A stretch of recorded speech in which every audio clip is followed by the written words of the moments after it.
about tonight's interview. I've called this one Fans of Creativity. Now, George Hirst and Penelope Sheridan are truly creative people. They're filmmakers, they owned and operated a newspaper, they paint, they sculpt and do theatre. Their film won the Cannes Understory Film Festival in 2022, and they're on the Cranky Curlew Films from Magnetic Island. Now, as most of you know, Cannes, my hometown, does have a vibrant and growing filmmaking industry. We make a lot of movies up here, considering we're a small town in North Queensland. It's kind of cool. And we're slated for the building of a filmmaking complex next year, which is really going to kick off the industry, I would suggest, here in far North Queensland. Now, we have a couple of great film festivals, Port Douglas, Port Shorts, and of course the big guns in Cannes Understory. Now, the Understory Film Festival has only been running a couple of years, but it's already garnered considerable interest, and each year there's been an increase of entries. Last year there was a field of over 100 entries. The film Gone with the Wind, made by George and Penelope, won. Now, anyone interested in filmmaking or creativity is really going to enjoy this, but they're just really interesting people in and of themselves too. So I'd suggest make sure you stay and watch this one till the end. And what we'll do is, obviously, being a film, I'm going to show you a little bit of the film to start off with.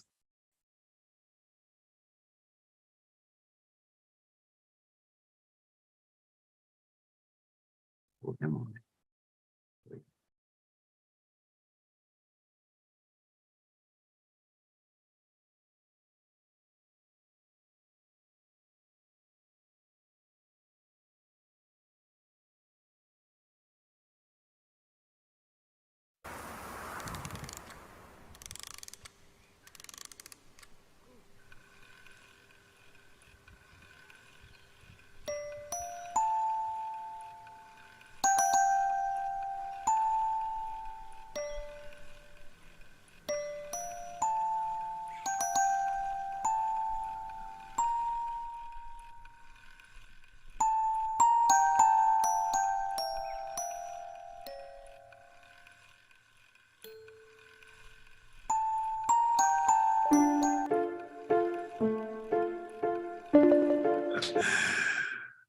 So I don't want to play the whole thing for you. I'll put the hyperlink on for you to watch, but it's the story of, and it's dead funny to watch it. It's the story, the odyssey, if I may say, of those two fans, hence the play on words.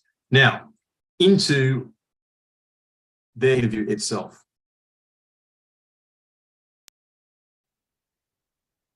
Thank you so much for coming on Northern Vibe. I am so thrilled to have you, George, and you, Penelope, here. And I know the good listeners of Northern Vibe, for all the people in Cairns, they're going to be really keen to hear how a couple of Townsvillians won.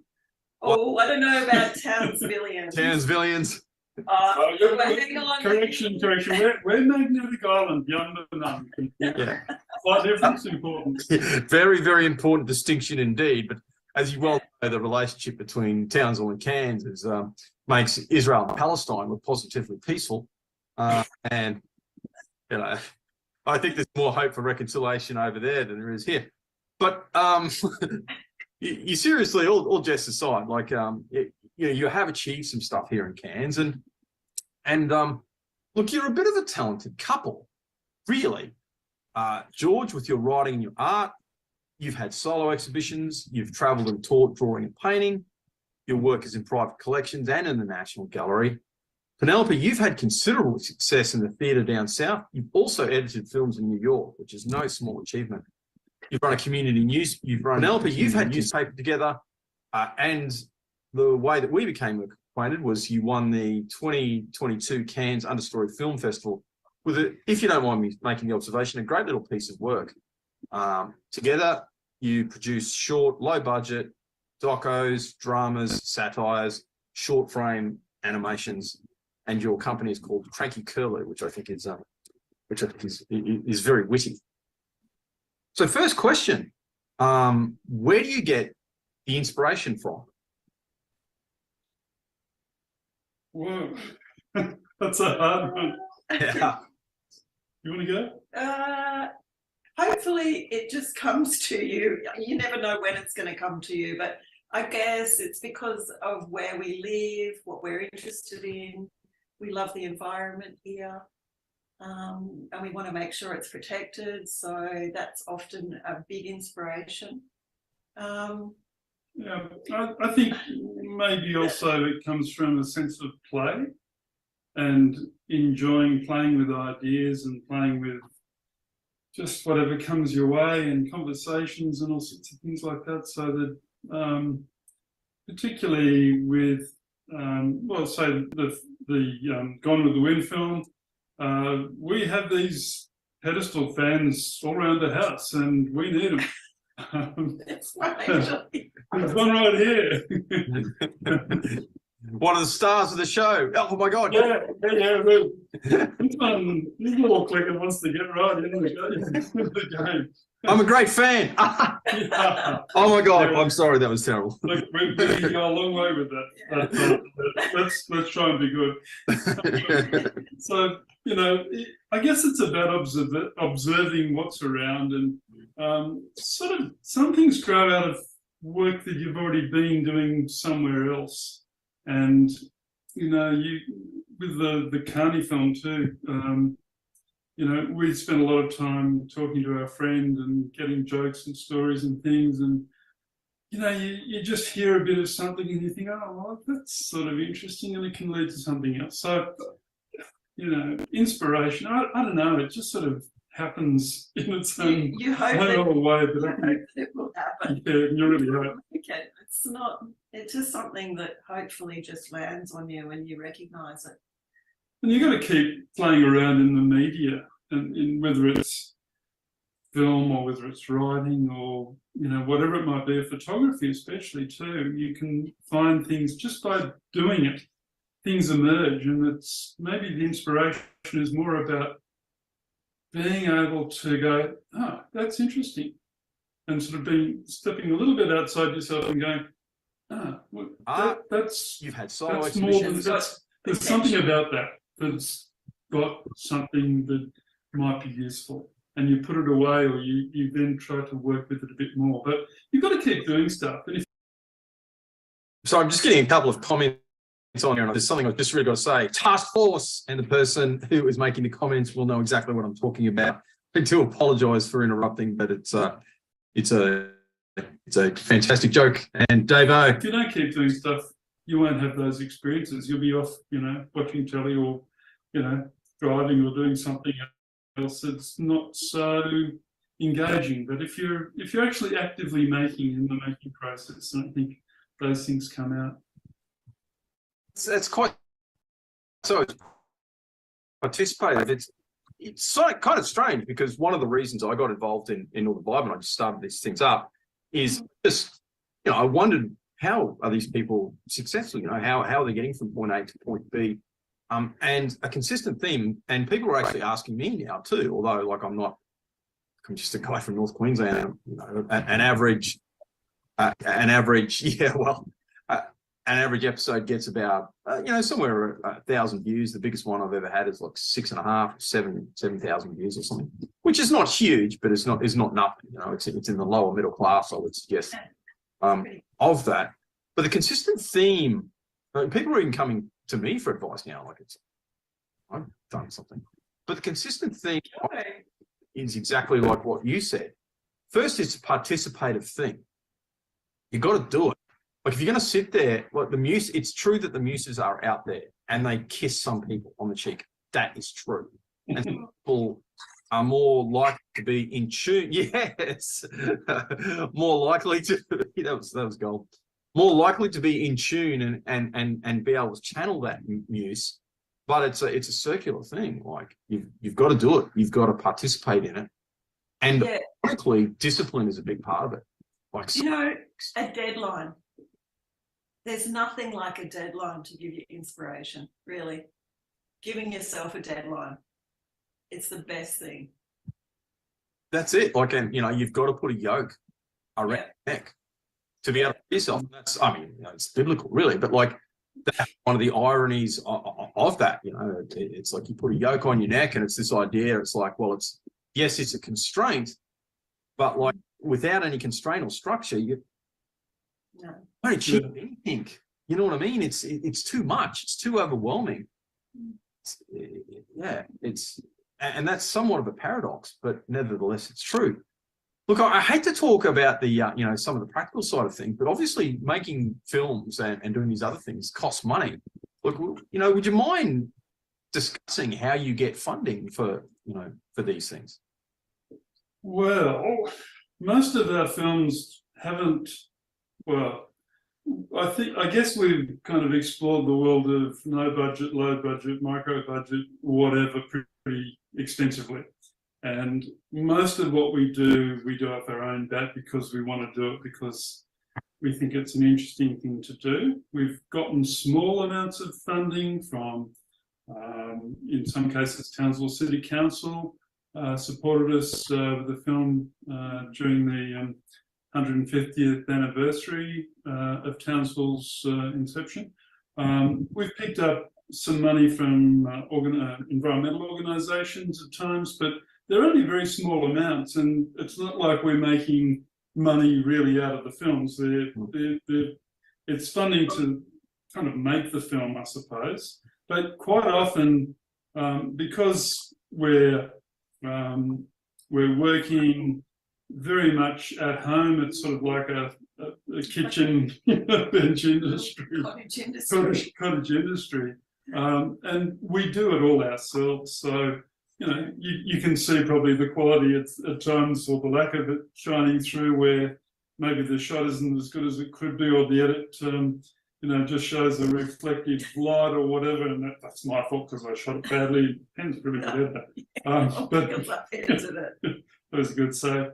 But we tend to work everything our own way, and we sort of go by the principles, if the sound quality is good enough to hear reasonably well, and if you can get the shot and edit it, and the fact is that the world has changed in the last 15 years, that we can now make films at home that are reasonably presentable with technology that just didn't exist before. And I guess that's the great pleasure of living in the times that we do. I often wish we're a bit younger to have come into this period because, when I was sort of in my 30s or 40s, to buy a half-decent camera for, the quality that we'd want, you'd be up for 150 grand, no problem. And you wouldn't even think of it. So it's come very much out of the do-it-yourself thing. I kind of go back to an art school background a long time ago, and a lot of the aesthetic and the idea was to do it yourself, to break down the barriers of high art and low art and all that kind of stuff in between, and actually just do things, make things and get it out. And so there's still a flow on from that.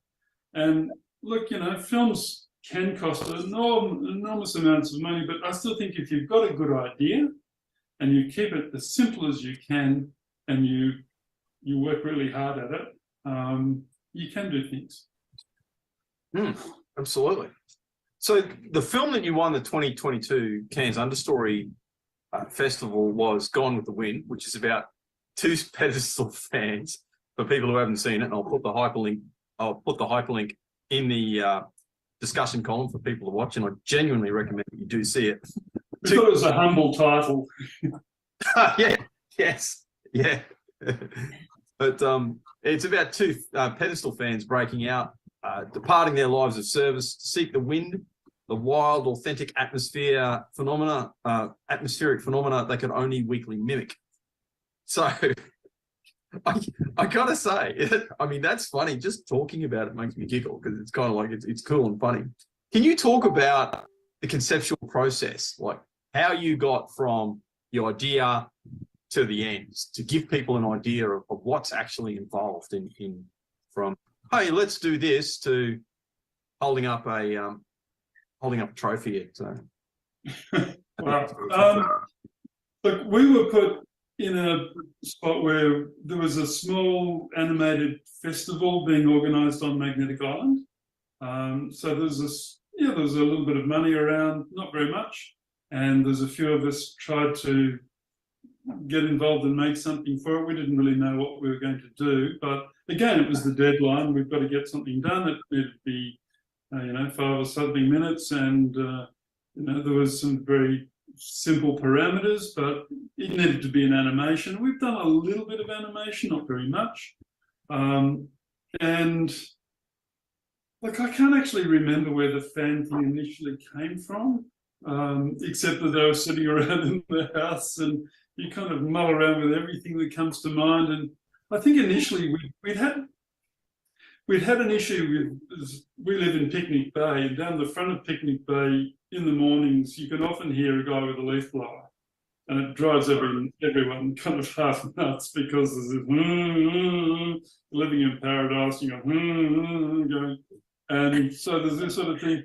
Oh, not that leaf blower, and then you see all the leaves have been blown away back under the trees. That's right. It was going to be about a leaf blower. Yeah, we were going to do something about a leaf blower, and and then somehow that morphed into the fans, and I think the fans were going to kind of group up and go down and deal with this leaf blower, teach it a lesson, or maybe there's still a film there. I don't know. And that started to get really complicated, and in the end, it gets down to how are you going to do a fight scene between a fan and a leader? Some things get too hard by far, and we didn't have the time or the resources to do that. And look, what I think it gets down to is finding a story, even if it's the slightest story. If it's a story, everything starts to come together. And you can bang your head around and say, oh, that'd look good, and this would look good, and such, but without story, you don't have anything to hang it on. It's sort of, it's a lot of footage. And so somehow it kind of turned into, well, the fans could just and also go for a walk. Because it was only going to be short, the story couldn't be too complicated either. So you've kind of got to just retract things and just go, okay, what is this little essence heart of this thing that we're going to do? So you've got to strip all the rubbish away and try to just find that little kernel. And there's also the thing about, literally, if you put a fan outside in the wind, the blades start to spin. Yeah.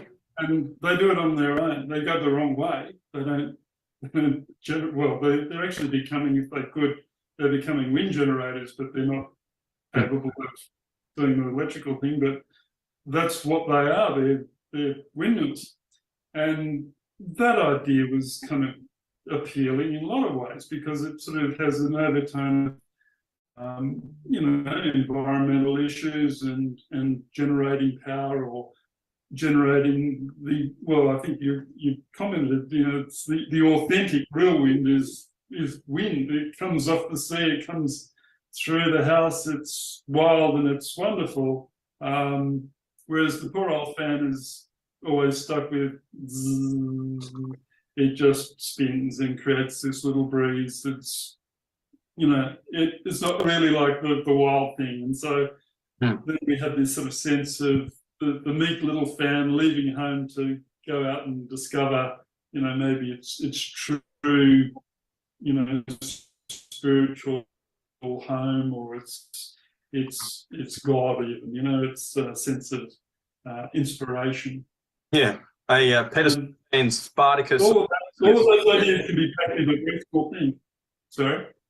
A pedestal fan, Spartacus or Odysseus. Possibly. It's a bit hard to crucify them, but yeah. And I don't know if all the other fans would be standing up. Anyway. But you made another film about a friend of yours, Anne Carney, and I'll put that film in the there as well for people to see. But could you tell us about that? Yeah, Anne Carney was a lady who lived on the island. She came here actually in the 70s, and she was a really wild woman. She's alcoholic, bipolar, but with a really great heart. And yeah, she just had an amazing life. And we got to know Anne, or as we call her, Carney, about 20 years ago, when a while after we moved to the island. But we got to know Carney, and she's a really great friend, and she just had so many amazing stories. And then about 10 years ago, she got very unwell, and we knew that she probably wasn't going to last long. And we just wanted to get her story. We just felt like it couldn't disappear from, memory. We really wanted to, capture her story for everyone, really, and for ourselves as well. And she was really up for it, so we started planning a documentary about her life, and it also gave her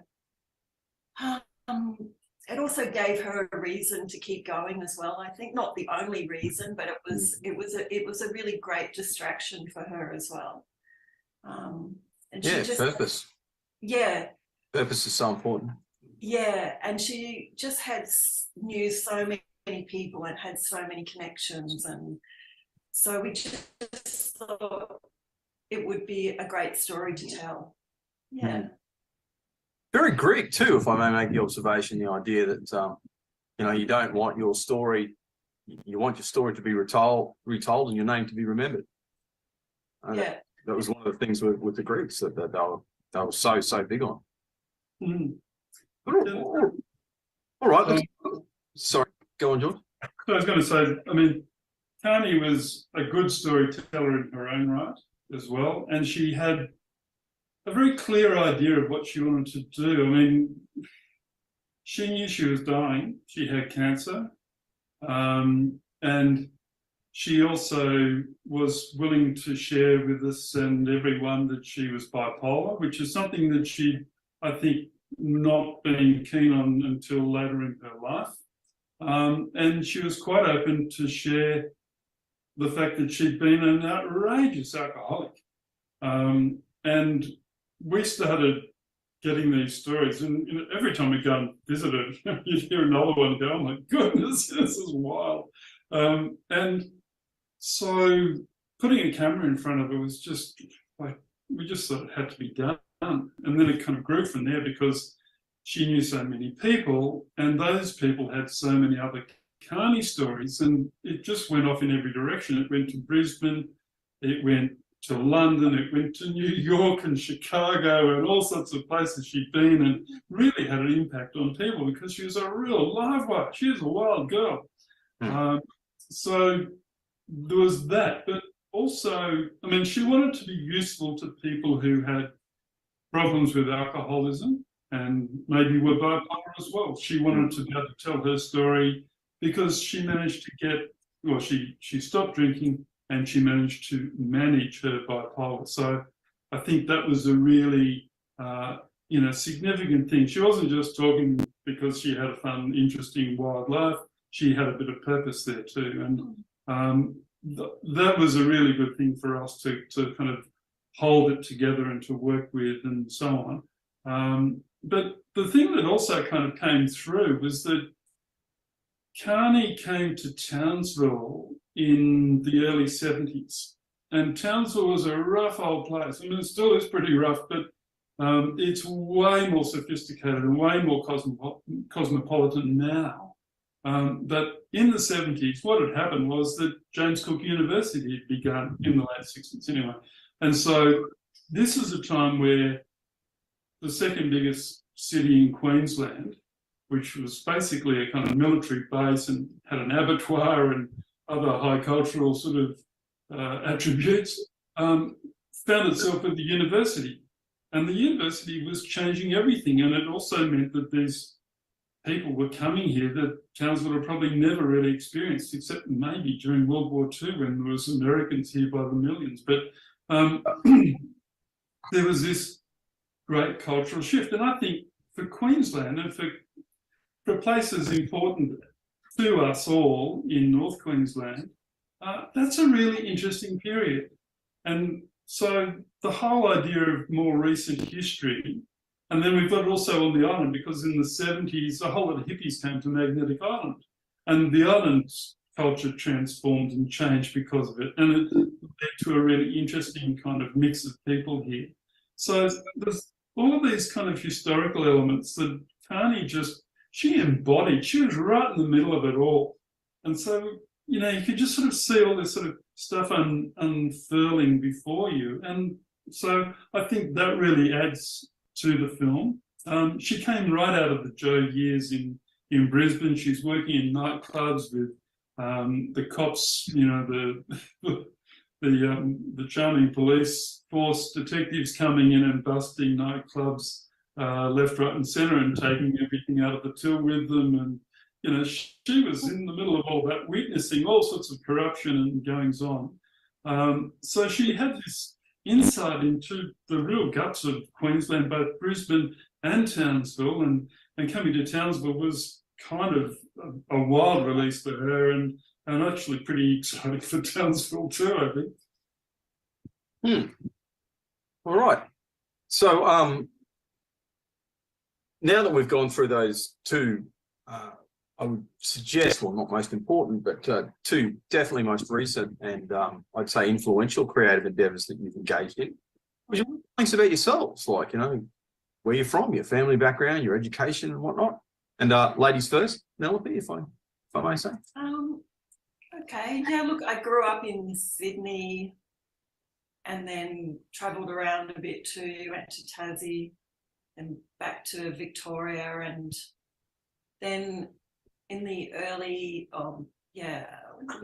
then I met George in about 88 and desperately needed to get away from Victoria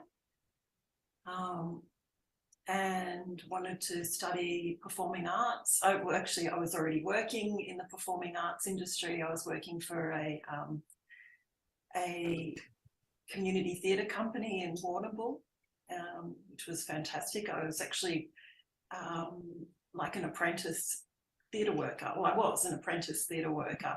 So I got to learn about writing and performing and putting together shows from the ground up. I was very, very fortunate. I learned from two really amazing theatre workers that were down there. But I needed to get away from Victoria. I had some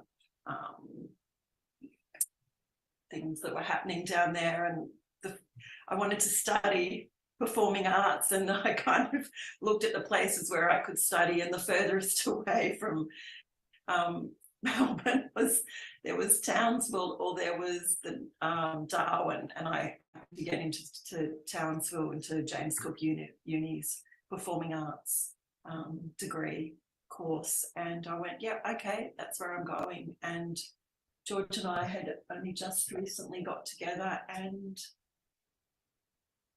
yeah, Georgie wanted to come with me, so that was really lucky. Yeah. And so I did it. Oh, sorry. Yeah. No, keep going. Keep going. And I actually only went to JCU for a year, and then I was offered a job with New Moon Theatre Company, which is a professional theatre company in North Queensland. And so I got to work with them for another year and a half. And then I worked for a video production company in Townsville, and then moved to the island, and yeah, the rest is history. Great. George, would you mind running? Well, I don't know if I should really let on, but I'm from Canberra originally. Although I wasn't born there, I was born in Mittagong in New South Wales, and when I was 10, we moved to Canberra. Your secret is safe with us, and we won't judge, George. Oh, good. No judgment. But I went to art school in Canberra. I was a printmaker, and I've still got interests in all sorts of visual arts. I had a couple of shows, and so on from that period in the early 80s, late 70s, early 80s. And it was actually a very fortunate time in Canberra because the National Gallery of Australia was just opening. And I kind of walked out of art school, and James Mollison, the director, he was kind of fantastic really for a lot of young people. What happened? I got a job as a security guard for an art exhibition that the gallery was putting on, and he came in to just sort of see how it was all going one day. And the gallery hadn't even opened. This was in an annex in the university. And of course, all these students and people were coming in and saying, oh, there's George, let's go and have a chat. And we're having a bit of a chat, and I was trying to be security guard, and then we'd be talking about the artworks, and we'd be having these really great conversations. And I think James Mollison picked up on the fact that I had some idea about art, and that led to me getting a job at the National Gallery when it opened, the day it opened, and I became an information officer, which they actually paid me for. I can't believe it. I mean, it's done by volunteers who line up in queues around the block to do these days, but you know, I was a paid information officer, so I could tell people where the toilet was, or I could go and take them on a tour and we could talk about blue poles, or, you know, abstract expressionism, or, you know, any number of other things that were going on in the gallery, which was just the most wonderful thing. It just had everything about it. And I did that for quite a few years, and I was making art and so on. Then I went overseas for a while, came back as you do, and Canberra was a good place like that. I picked up a job with the New Parliament House Construction Authority before they opened that whopping great building on Capitol Hill. And I worked for the art program and for the collection for New Parliament House, and then got this weird sort of role of coordinating the installation of the artworks into Parliament House, which was a pretty freaky sort of job, you know. We're actually installing artworks of great value while there's blokes walking along with, you know, ladders on their shoulders, and, you know, you would book an elevator to take a work of art up to a certain level, but you'd book it 2 weeks in advance at a particular time because everything was so coordinated to do all so many things. And that was kind of an incredible training in being organised to some degree and getting things done. And then that job was coming to an end because the building was getting built, and this is 1988. I go to a party and I meet this gorgeous looking girl, and just sort of bowled off my feet. And she's come up from Melbourne, and then it all began on Hiroshima Day, for what it's worth. And then so we kind of got together, and the following year we came up to Townsville, and the rest sort of is history. I then got a job with Hirst Gallery by sheer fluke.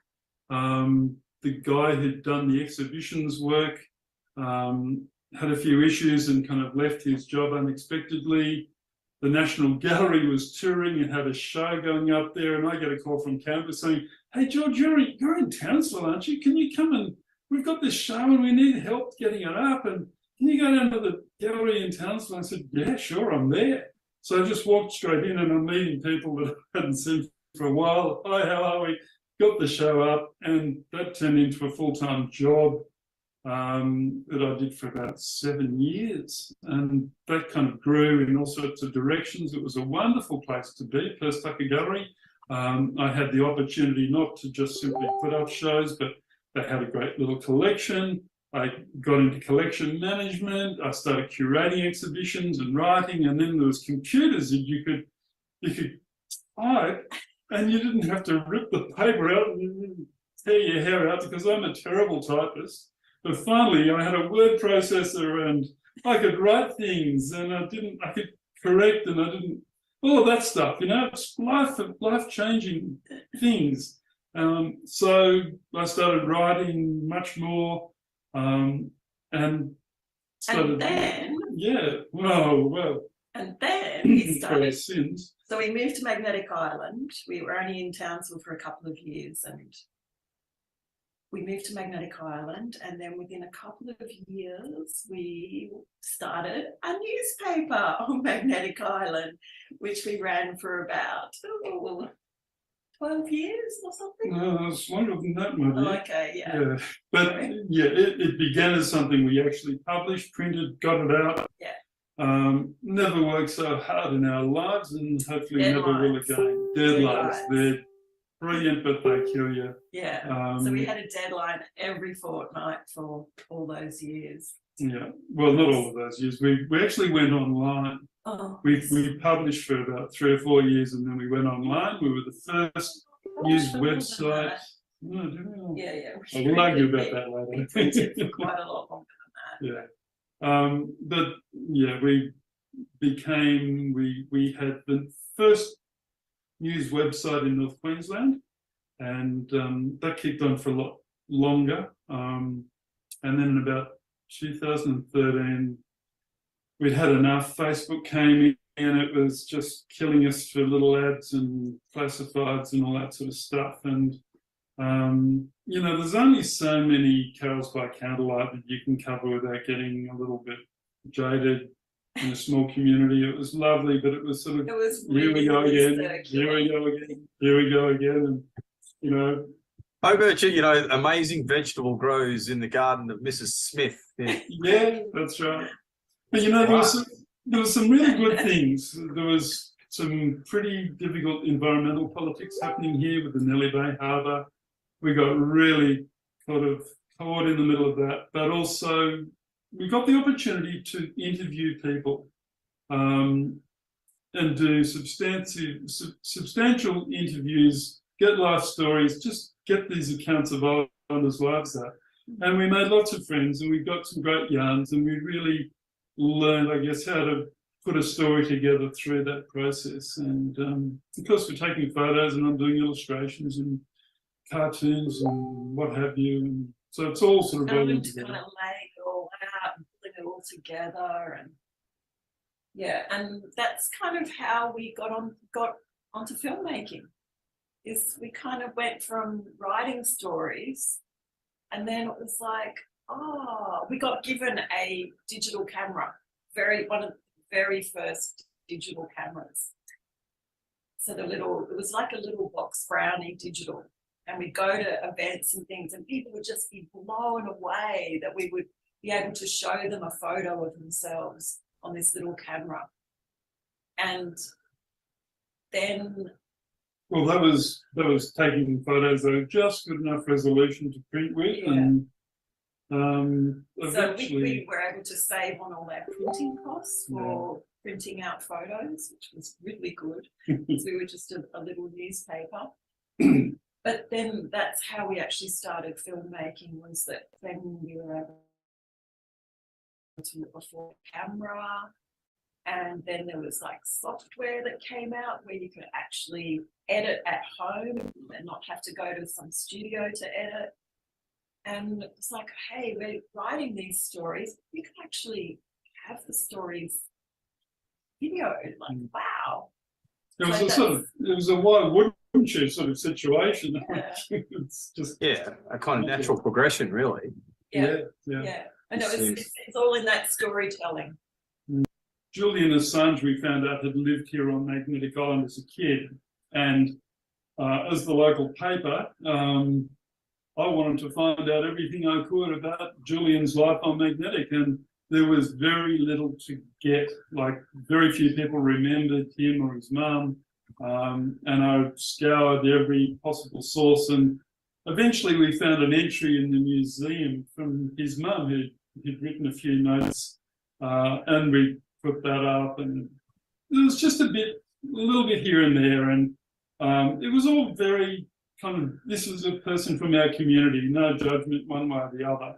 But through that, Julian's mum, Christine, saw what we wrote, and she got in touch, and basically she was very happy with the fact that we'd been fair and reasonable about her and her kid and so on. And she then gave me the whole story of their life on Magnetic Island. And that was fantastic. It was just such a great experience, and she was a good talker, and she had some good anecdotes, and we published them, and of course then everything just went nuts because people were reading this story, and I was getting calls from all over the world, and it was pretty crazy. But eventually that led to, I'm telling the story a long way around, but it is interesting because Alex Gibney, who is an Oscar-winning documentary maker from New York, was making a film about WikiLeaks called We Steal Secrets, the WikiLeaks story. And he came with a film crew to Magnetic Island to try and get the sort of picture of how things were, the beginnings of the story. And so to meet just about the hottest, shottest, documentary filmmaker you could ever hope to meet in the world from New York, with these fabulously talented people in a little bus and all their stuff. And they gave me a job for a week to be their kind of gopher and to line up interviews and to take them places and tell them as much and help them as much as I could. And that was just sensationally interesting. And I got to watch the best of, you could hope for in action, interviewing people and talking and so on, and how they worked. And didn't they have like just a really little kit? And they had. It was so little, and yet they had these really great people. And I'm sort of saying to Marais, who's the camera woman, I hope you don't mind me asking, how much does that camera cost? And she said, oh, well, this one maybe $9,000 or $10,000. Oh, okay. And then I'm talking to the sound guy, and that stuff is, how did you learn about that? He said, lynda.com. It was mostly I've learned online. I mean, oh, really? And then I'm starting to realize that, well, they're not cheap. They're not crazy, ridiculous prices, but it was starting to be affordable that ordinary people could actually get this stuff together and make a half-decent film themselves if they had a good story and if they were disciplined and sort of got to know what they were doing. And so just the fact that the best in the world were using equipment that, well, I wasn't going to buy a $10,000 camera, but I was going to buy something that was affordable and could still do digital DSLR stuff. And so we just got a bit of a kit together and started to do our own things from there. And so and that's when I learned how to edit as well through lynda.com. It's all online. And it was editing software that was being used for, big films. It's amazing. And I remember being told by someone, oh, you'll never be able to learn that. It's too complicated. And I kind of went, oh, yeah. Okay. That sounds like a challenge. Really? Pick up that gauntlet? That's right. It was a great time because we were just really beginning to understand how good the net was and how digital technology was just changing everything, and we were just going to jump right in. Good on you. So obviously that's covered a fair bit of the, I suppose, the skills base, the character arc, I suppose, with your skills base. But in regards to the creativity thing, like, it seems you started pretty early with this. Were you always creatively minded? Is it, did you have the idea early? It's like, I want to get involved in this sort of industry. Did you kind of stumble into it, or tell me about that? Yeah, it's funny, I actually think like 20, 30 years ago, I actually wanted to be a filmmaker, but it was just too out of reach. I remember, I did actually speak to people about wanting to do that, but it was just how I didn't have any idea how I was going to ever do that, but it was definitely on my radar. So anyway, that's the only way I can really answer it. It was always on my radar, but living in a regional area, not being able to go and study at film school, I should have gone and done that, but fortunately I didn't. I actually am studying at the moment, would you believe, doing online study, which is great, but probably what we should have done is gone back to the big cities instead of coming to Townsville and going to film school, but it just didn't, it wasn't an option at the time, unfortunately. Although we did, so after George did the Alec Gibney work, I had, I'm starting to learn how to do film editing. I did have this dream of going to New York and studying film editing, and yeah, we actually did do that. So we went and spent a few months there. I enrolled in a 6-week intensive course, and yeah, got to really learn how to it's called the art of editing. So yeah, that was really terrific. In doing that, and that's how I got to work on those 2 films. Though you made it sound really amazing, like I made them, but I was actually a student. Oh, still, like, you know, if you can make it there, you can make it anywhere. Yeah. Song says. So actually, well, I kind of know how you feel, because yeah, I had I teamed up with a chap, or more accurately, he teamed up with me, and yeah, we had a book published in New York, which was kind of cool. So okay, yeah. Oh, look, we had a ball there. We just had such a great time. Yeah, met some really great people. Highly recommend the place. Yeah, but what about you, George? Like, it, you know, has the creativity thing always been with you? Like, oh, it hasn't. Ouch. It gets me on your toes. You know, talk off air, darling. Yeah, look, I guess like I went to art school, so there was a bit of an interest. I've actually got a qualification. Yeah. And, but so, I mean, how early did you know? Like, I mean, when you were at high school kind of thing, you thought, yeah, that's what I want to do. Yeah, look, I was the kid who was doing art. I was the only boy, dare I say, in the whole of what used to be 5th form and 6th form, year 11 and 12, doing art.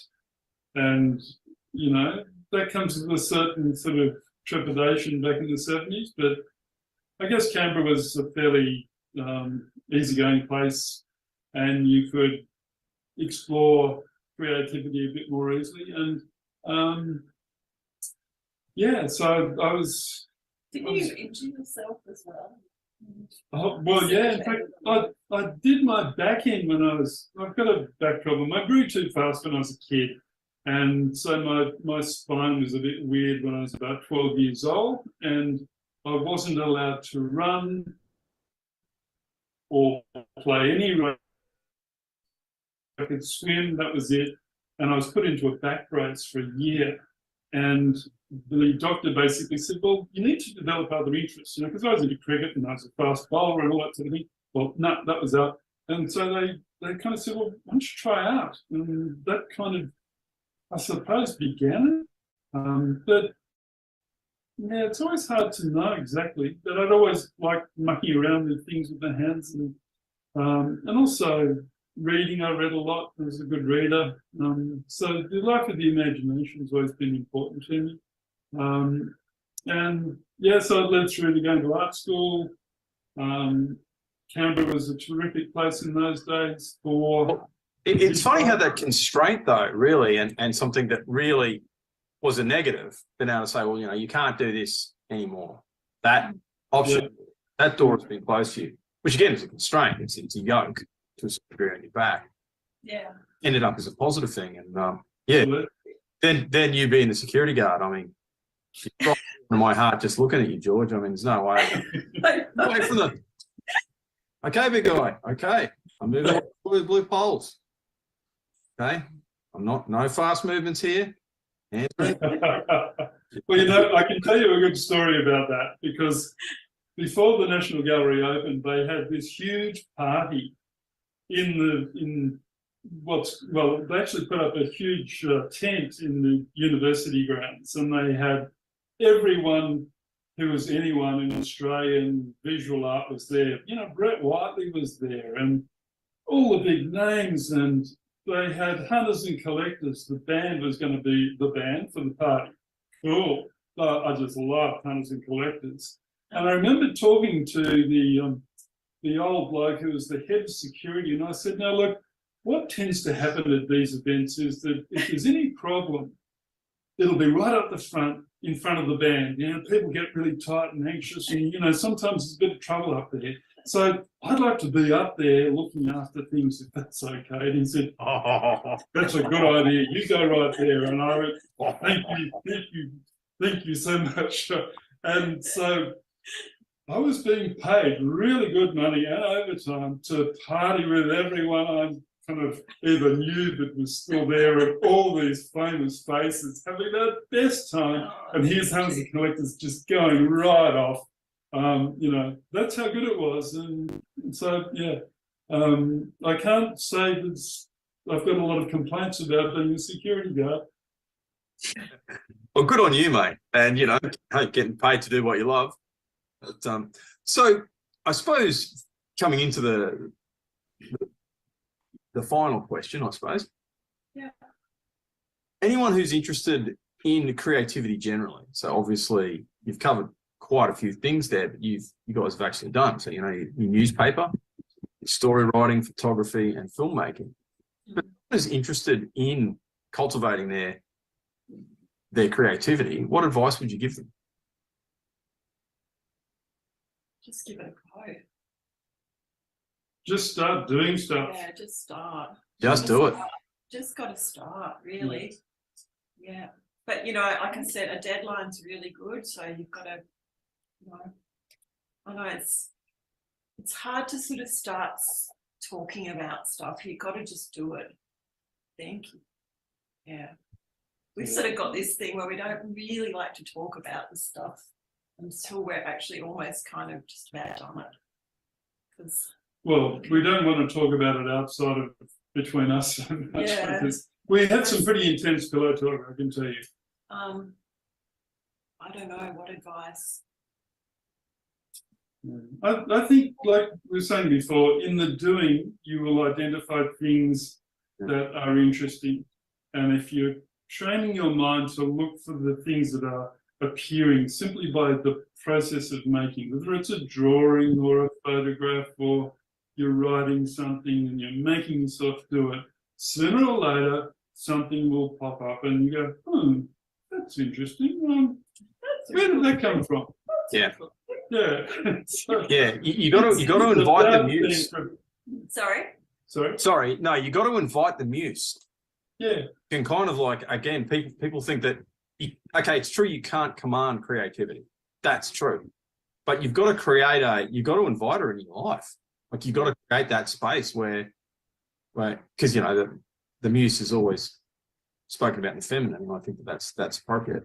Although, I mean, for me, it's more like a drunken cigarette smoking friend that occasionally turns up on your door at 3 o'clock in the morning, pounding on the hey, I want to have a beer. And you're like, go away. It's 3 a.m, dude. Like, can you come back later? I'm not going to come back later. Right now. Dude. Yeah. It's 3 a.m, dude. It's like, well, if I go away, I'm not coming. All right. All right. Get up and you're having beers at 3 a.m. Well, the creative equivalent of beers, or sometimes actually having beers too. The creative equivalent of having beers at 3 a.m. But the other thing is, it's interesting to talk about the talking about it, because a lot of this is really emotional. And sometimes you can get the emotional fulfillment just from thinking about stuff and talking about it. Yeah. You know? And you get that sense of fulfillment, almost achievement. You haven't done anything. You know what I mean?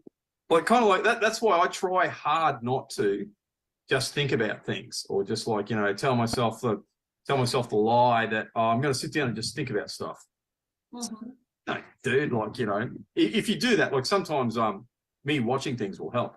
But I'll make sure the computer is sitting in front of me, so like I'm typing stuff out. Oh, that's good. Like, you know, I'll use that or whatever it is. But I think it's easy to delude yourself that you're working. It's very easy to be distracted. It really is these days. Yeah. You know, And it's a flick away. And sometimes I think just, you know, going for a walk is really good. Not having digital distractions is really good. Absolutely. Being out in nature, it's a great thing to do for your creativity. Absolutely. Gets the old juices flowing. Yeah.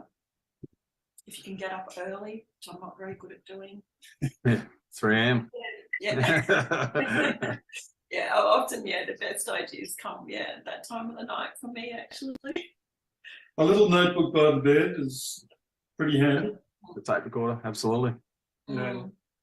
I'm a bit of an insomniac at the best of times, and often I just do my best kind of thinking after having mulled around stuff and just bang, bang, bang, try, because often I can't sleep until I've sorted something out, whether it's I'm going to fix a pipe or whatever in the house through to how's this scene going to work out, that kind of thing. And I think for us, because we work as a team, that's really very helpful as well, to be able to share George some idea, and he might say it's crap, or it's, no, you need to go in this direction, or whatever. Sometimes it goes both ways. Both ways, but it is really good to have someone else to share your ideas with, I think, at a certain point. But it is good to kind of work on them yourself for a while too, so you really get to know them. But I find that's really important as part of our process to share ideas. And I think the idea that we come up with together is always better than just the sole idea that I come up with. Like, I don't know if you're the same way, but get a creative partnership. It's a partnership. Yeah. And you kind of don't quite know where you end and she begins, vice versa. It becomes a very interesting, and it's got to be based on trust. There's a huge amount of trust, and because we've been together so long, I think we've got that, and that's something so precious, to be able to, trust each other with all sorts of things that are just coming up, that you have to bring up stuff that may not necessarily be, anything you'd want to share more widely than that, and then use it in another way and transform it and so on. And I think that happens in the process of working with another person. I mean, at the moment I'm working on a treatment that I haven't revealed to Pen yet. I will very, very soon, but I just want to get just like that. That's the one. It's getting tricky. Yeah. And there's a bit of foot tapping going on. It's like, I thought you were going to tell me everything. It's like, I think kind of get it to a certain stage before it'll go into that next phase. And sometimes you have to do that, and it'll be fine. But it's just no, it is. Sometimes you have to just create the fermenting process and let that let the damper rise a little bit more, and then you whack it down. That's it. I'm gonna do that. I might. Well, you whack it down for it to come up again. Yeah. Colours. A little bit of cultivation. Indeed. Well, this has been great. Thank you so much for coming on. I really appreciate your time. Your insights have been fantastic, and it genuinely is inspirational when you see people that have come through this process where one thing has led to another. And there's an arc there. There's a genuine arc there of I mean, if you're a character in a movie, you'd say it's a character arc. It's true. Like, you've kind of fulfilled it. So kudos to you guys. What's next? We've got Strand Ephemera coming up. Oh, actually, that's something that we should mention. So we've got Strand Ephemera, which is in July. Strand Ephemera, just for Cairns people, if you're not aware, is Townsville's kind of sculpture by the sea. And so it's a very big, and there's quite a lot of money in it these days, sculpture exhibition, which is put up for about 2 or 3 weeks from it's the 22nd of July to about the 7th of August this year. And we've been invited, we applied. we submitted concept to for an installation. So it's not really a film, although we may well be doing some film type work leading up to it, but it's an installation of fans. So we've got the call out. Now we've got a good little collection, but we need 100 fans. Yeah. So And if you're so if there's any Cairns people who just happen to be coming to Townsville with an old fan they don't want, or if there's any Townsville people watching this, we want old fans you're getting rid of. your old pedestal fans, Don't go to the tip. Get in touch with us. Don't FrankieCurley.com.au. don't go and buy us one. We just want your old ones. Old ones. Yeah. So we want to create a big installation of fans on the Strand. It'll be a fantastic situation. Aha. I should stop. I'll stop now. But fans. Yeah. And we're up for them. And if you want to put up some deets with contacts for us, then that would be great. If anyone's got some fans, we want to know about it. Pedestal fans, though, not wall fans, that kind of thing. Pedestal fans that kind of stand up and can go like that. And oh no, it's such a bad pun. Well, I'm one of your fans. Perhaps I could. No, oh my God, that's. I know. It's okay. You want me to stand there? Yeah. No. It was always going to happen. Fantastic. Yeah, the puns just got worse, so I wouldn't make anyone listen to any more dad jokes. But it was a fantastic interview. I really, really enjoyed their take on creativity and what to do about it. It's really inspirational seeing just a couple of local people putting together an award-winning film and knowing that anyone can do it. Another great interview along these lines is the great one I had with Sean Dryberg, who was the runner-up in Cairns Film Festival 2021. It's definitely worth a watch, and I'll throw that one on there as well. Thank you so much, and I'll see you all next week. Please like, please subscribe, and please, moving a lot now to YouTube. Please, I beg you, go across to YouTube, like and subscribe on that one too, so I can really get this algorithm going. I've got over 1,000 people following me on Facebook, which is magnificent. I need that number on YouTube. Thank you all.